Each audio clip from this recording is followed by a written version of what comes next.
this is going to be my review of Event Horizon, which came out in 1997, directed by Paul Anderson, rated R.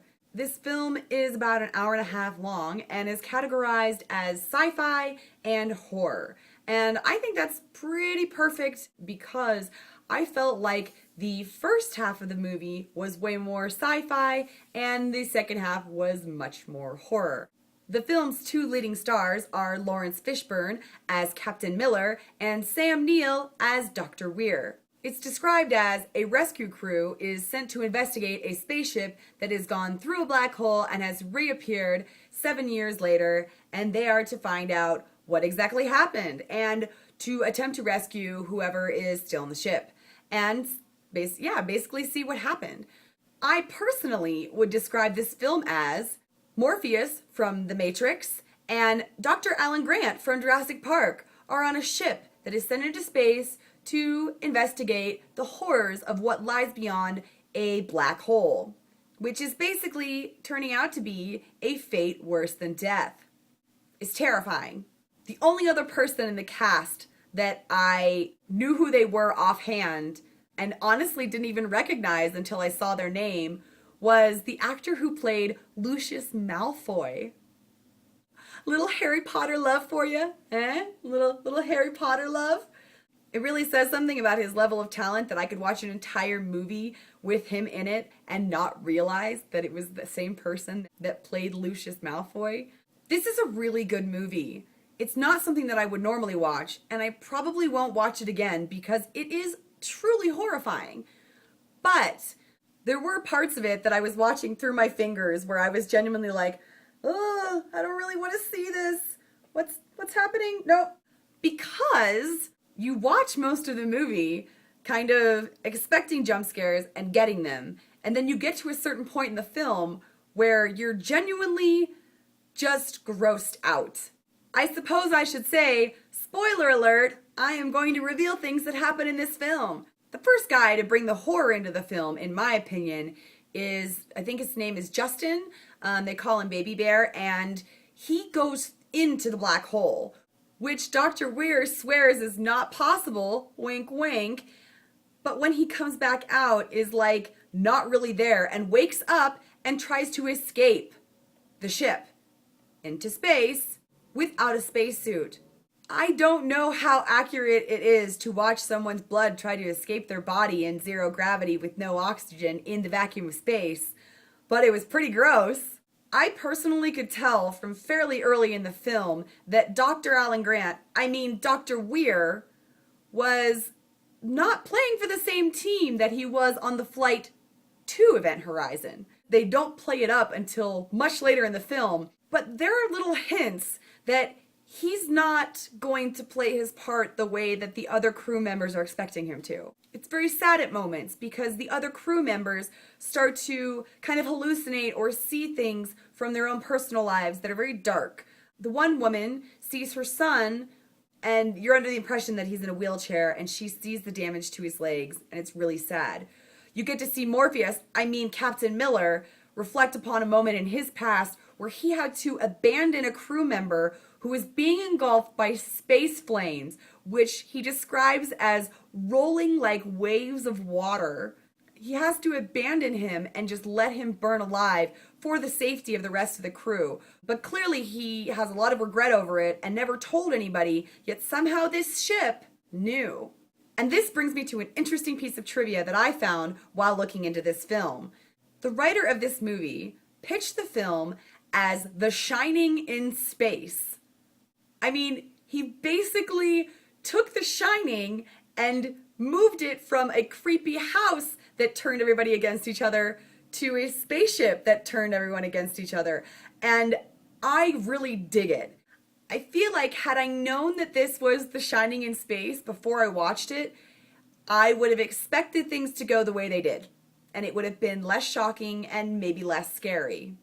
Maybe.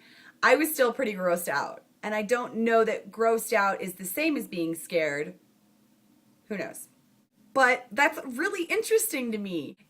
If you're wondering if they really put a lot of effort into making this space journey feel like space, For the time period, which it came out in 1997, the spaceship itself is just beautiful.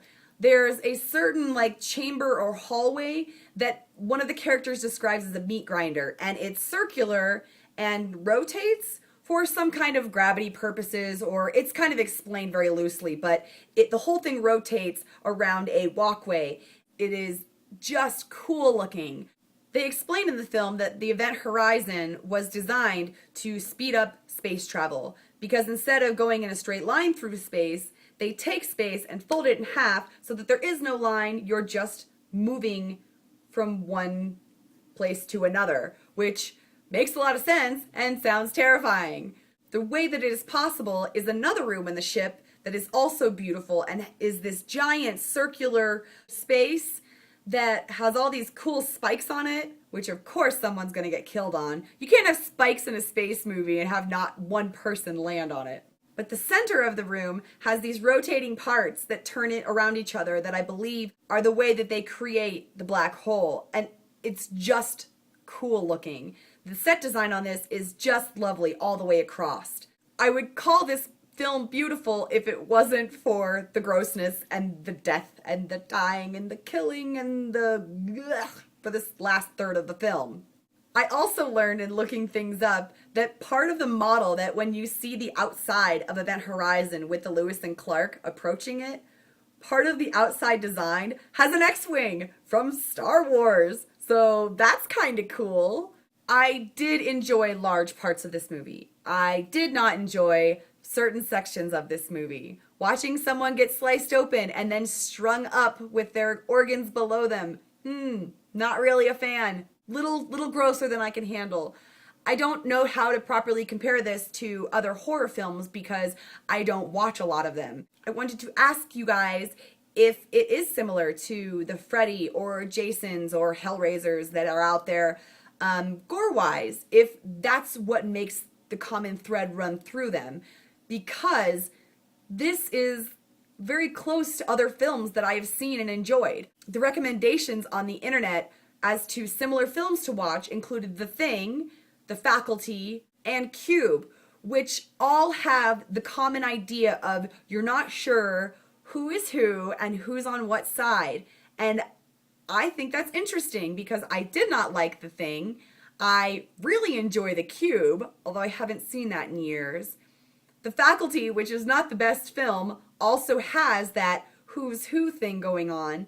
And all of those have a very fascinating idea in them where you don't know who's on what side and who's telling the truth and who's trying to kill who. I really like that kind of thing. I feel like if they had found a way to do this film in a way that was less gory, I would watch it over and over again because I love the mystery of wanting to know what's going to happen in the end and seeing who's going to survive and what's actually wrong with the ship and all of that. It's just really the gore that I can't handle. I end up getting lost in the scientific side of things and thinking about, will we be traveling through black holes in 2047?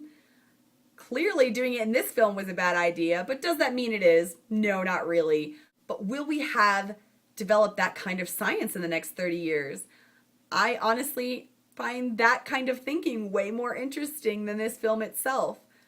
But it has a great cast, and it's beautiful to look at, and it's a good time. I really enjoyed it, and I want to know what you thought of it. If you haven't seen it, you should definitely check it out. This review was for SourceFedNERD's Movie Club. If you would like to join us next week or any week, you can check out a link below to their channel where you can see the previous week's recommendation and jump on board, watch the film, do a review, and join us. It's actually really fun to be a part of a community where we can just talk about movies. We all have a great time together. You should join us. Thank you for watching. I hope you're having a great day, and I will see you later. You just watched Stephanie talk. Don't forget to tell her what you thought. Share and like.